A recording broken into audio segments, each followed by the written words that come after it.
They told us Atrians guarded their inner lattice as fiercely as life itself. To touch it was taboo. The same as reaching inside their soul. But on the day I broke that barrier, it wasn't choice or curiosity that drove me. It was the simple, human refusal to watch someone die when my hands could still act. The alarm tore through my office like a blade of glass. Not the chirp of a fracture alarm or the gong of depressurization. This was different. A layered cord that buzzed against my teeth, violet on the display, pulsing. Like a heartbeat under glass. Atrian quarter. The translation came too late to steady my racing pulse. I seized my kit, ran. Harmony's spine thrummed steady beneath my boots, but the light shifted as I crossed the boundary. Human warmth fading into prismed coolness. The air felt thinner, though the pressure held constant. Hand had been bled from it. The iris sighed open for my badge. Atrian halls stretched ahead like a cathedral engineered. By mathematics, crystalline walls bend photons into drifting colors. The floor chimed, full of resonance more than words. My kit felt heavier with every step, as though light itself pressed me down. They waited in a geode-like alcove. 5 stood in a ring, tall and translucent, their limbs sevenfold and elegant. On the basin in the center lay the 6th rib, her glow reduced to embers. I recognized her. The engineer who'd shadowed our team was fascinated by the way humans fixed valves with grit instead of perfection. Now her lattice was fractured, a canyon of damage running down her arm. Light sputtered and bled, pathways dulled toward collapse. Atrians didn't bleed, but they had flow, energy braided through conduits, feeding capacitors instead of hearts. Break. The channels and the body starved downstream. Let misalignment persist and feedback tore into the core lattice itself. The second brought her closer to cascade failure. I knelt. The basin adjusted to my weight without a sound. My kit unfolded. Spectrometer rings, variable ingel, micro-actuators honed to molecules. Human tools were adapted through months of trial and error. Yet not enough unless I crossed a forbidden line. An elder leaned forward, light trembling violet. I spoke without looking up. Realignment is invasive. I have to couple to the conduits, seat an external guide, and correct. Her lattice clock. Without it, cascade reaches her core. Fear. She stirred, inner light fluttering weakly. When she tried to lift an arm, the fracture sparked, energy sighing. I am here. I said softly, words clumsy in comparison to their tones. I will do everything I can. My instruments painted her conduits across my vision. Rivers diverted into dead eddies where heat pooled. Realignment was the only chance, but it required touching the conduit walls nearest her core. Among Atrians, that intimacy was sacred, reserved for kin or life-bonded partners. Outsiders did not touch. I offered alternatives in a rush. External phasing, synthetic barriers, slow lattice growth. Each probability sloped toward failure. Silence deepened. Then one limb touched the basin's rim. Her eyes met mine, dissessed. Not pupils, but windows that seemed to hold every photon they had ever absorbed. Her glow steadied for 3 breaths, then guttered. Trust. Not spoken, but resonant, faint as vibration, yet sharper than any blade. The chorus shifted, settling into a low witness tone. Not approval. I slid my hands into the basin. Gel warmed against my skin, deploying its own lattice until the rings. On my fingers, I declared myself a temporary organ. My pulse slowed into surgical rhythm. A conduit lifted under my actuator, realigned, and trickled light. Another resisted. I bridged it with gel and a guide. The jitter eased, but not enough. Her phase clock stayed skewed. Correction demanded direct coupling at the scarred seam of her core lattice. Intimate as soul. My actuators hovered at bypass, field kissing but not touching. Numbers wavered. Flow faltered. Glow flickered once, twice, then dimmed like a star clouds. With the seam, the air thinned. The basin trembled. Elder's harmonics vibrated my ribs in unison. If I pressed forward, I shattered a boundary older than our species' history. If I didn't, she died. My breath caught. My hand lowered. The instant my palm touched, the universe folded inward. My bones, as though another world poured into me. Light surged through veins never built for it. For one suspended breath, I was not myself at all. Her pain hit first, crystalline fractures grinding along alien channels. My body buckled under the ache. Then the pain folded into memory. I saw forests of glass spires, Singing beneath starlight. Wind threading harmonics into lullabies. the hunger that drew her here. To understand fragile creatures who bled iron yet refused to yield. She remembered. Watching me in engineering, sealing a coolant breach with nothing but bare hands, marveling that such weakness endured through the Will alone. She felt me too. My exhaustion, nights replaying failure, my stubborn need to prove humanity could heal beyond itself. She touched the scar beneath my ribs, the first patient I lost, and the grief that shadowed me still. She did not flinch. She accepted, unbroken. My instruments blurred, but my hands moved with a new certainty. With her inside me, conduits became music, not structures.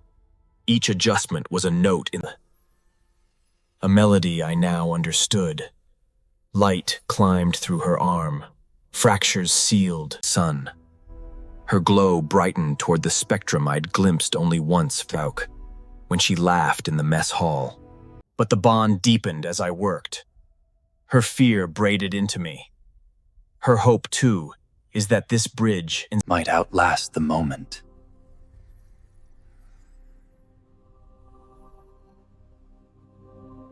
cooled to normal. I hardly needed it. I could feel her rhythm inside me, no longer faltering. Together, we had mended it. I pulled away. The severing tore like Velcro in my skull. Silence crashed, dizzying. Instinct begged to return. I forced stillness. Elder's chords swelled in astonishment, awe and fear woven together. Tone. A human had touched the untouchable and restored life. Not condemnation. Bretch. My throat rasped. How do you feel? Her eyes swirled with galaxies. As a whole, bonded, forever altered. Mere medical act. This was a rupture. To some Atrians, violation, touching my hand deliberately. No instruments linked us, yet still her whisper stirred in me. We are not. Finished.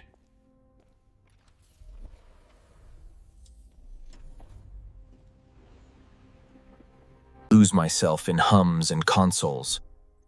But she lingered, faint as a tune hummed under breath, always at the edge. Days bled into unease rhythm. Conversations hushed when I entered the mess. Some Atrians dimmed their glow, polite neutrality. Others brushed harmonics against me in passing, like hands across a gulf. Whispers traveled faster than signals. Reverence or suspicion, I could not tell. She came once at dusk, backlit like living quartz. She offered her name, tones I stumbled to pronounce. She laughed with her light. When she touched my wrist, the ek blazed. And for an instant I saw through her. My office cluttered. The stubborn plant I kept alive from spite and hope. The intimacy startled us both. We let go. Elders sent questions. Was the bond permanent? Could your I hear her private thoughts? Could she hear mine? I answered carefully. We were not a scandal, but two beings whose nervous systems had clasped hands and not let go? I asked for time, but the ship Denied it. The next alarm came like a hammer. Not an Atrian chord, but a ship-wide wail. The deck lurched. Harmony plunged into ion weather, storms of charged particles battering shields. Reports clipped through the intercom. Atrian quarter destabilized. Prism halls are shedding fragments. Cascading lattice failures. I seized my kit and ran. That chaos met me beyond the iris. Halls once singing now shrieked like wounded instruments. Fractures spiderwebbed across crystalline walls. Atrian healers worked with precision, but damage spread faster than their tools could contain. Light sputtered from conduits, pooling where it should have flowed. The basin overflowed with wounded, more stretched along the walls. Their glow guttered like candles in the wind.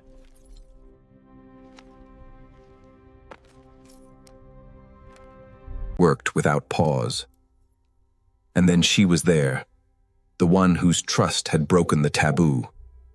Her light burned steadily despite the storm, bright enough to paint the chamber like dawn. She set her hand by mine. The echo between us leapt from whisper to chord. We understood. Healing one by one meant attrition. We needed coherence, a rhythm strong enough to steady all at once. Can you carry me? I asked, aloud and within. She opened her perception. I saw the quarter as she felt it. Not walls, but an extension of their shared lattice. The storm had struck it like a bell, harmonics warped and wild. If we bound our rhythms and pushed coherence outward, the quarter itself could heal its people. A gamble, our only path. We moved to the basin's center. Elders formed a silent ring. The lights were shaded neutral. Witnesses again. I took her hands, steady now. Contact snapped clear. Pain from every patient surged in, sharp and overlapping. My heart staggered. Pushed. The chamber answered first core. Walls lighting with golden veins racing outward. Cracks glowed not with collapse, but with fire, knitting broken edges. Alcove, healers froze as patients fell into coherence unassisted. In the doorway, one curled figure lifted their head. Breath synced to ours. Sweat ran down my back. My hands trembled with the weight of so many. Threads. She carried more, straining across every limb. But we anchored one another, twin metronomes. The quarter pulsed with borrowed strength. Time lost its shape, measured only in beats of light. The reactor's hum deepened back to stability. We let the tide recede flat, deliberate, unbraiding instead of tearing. Silence. Dozens of eyes fixed on us. Patients no longer grieved, their light whole again. The air smelled like stone after rain. We swayed. Elders closed in, dropped into a low tone. They named what we had done. Not accident, not blasphemy, a right. Not for all, not for frivolity, but for when the lattice falters. They called it the bridge pulse. The name hung like a new constellation. Permission, boundary, responsibility. The name hung like a new constellation. Permission, boundary, responsibility. Stabilization successful. Multi-patient coherence achieved. Recommend protocol review. But the weight refailed in me. I washed my hands twice, still feeling hers. We met the next day in neutral corridors, light tuned to neither species. No alarm dragged us together. That was the strangest part, the quiet. We stood close without touching, letting the echo speak. I confessed, when I lowered my hand that first time, it wasn't only medicine. It was instinct, the recognition that her music fit the hollow left by my loss. She answered not in words, but in light, brightening just enough to brush my sleeve. Acceptance, amusement, caution. Truths. She loved the hum of hydroponics. I admitted I named the stubborn plant in my office. We agreed that bridges are not only built in storms, they're maintained bolt by bolt, in quiet. Months later, we wrote the protocol together. Atrian healers taught me to hear when a conduit lied. Taught human medics to read lattice jitter as a pulse. The bridge pulse required 2 signatures. 1 human, 1 Atrian. Arguments followed, and the arguments themselves proved the bridge held. There are whispers still. Some Atrians dim when I pass, afraid one broken boundary will drag down all the rest. Maybe they're right. Maybe progress always feels like collapse from inside the lattice. But I sleep more easily. Not because the universe has grown kind, but the space between our rooms no longer feels like a vacuum. Sometimes, when the ship hums in a certain key, I feel her presence like a hand on a ladder. I think of fractures sealed into a new crystal. I think of a storm that forced courage from us both. If you ask me what changed everything, I won't call it an accident. I'll call it intention. A palm lowered with care. And this, when we reached across, the other side reached back, and in that meeting, we became more than ourselves.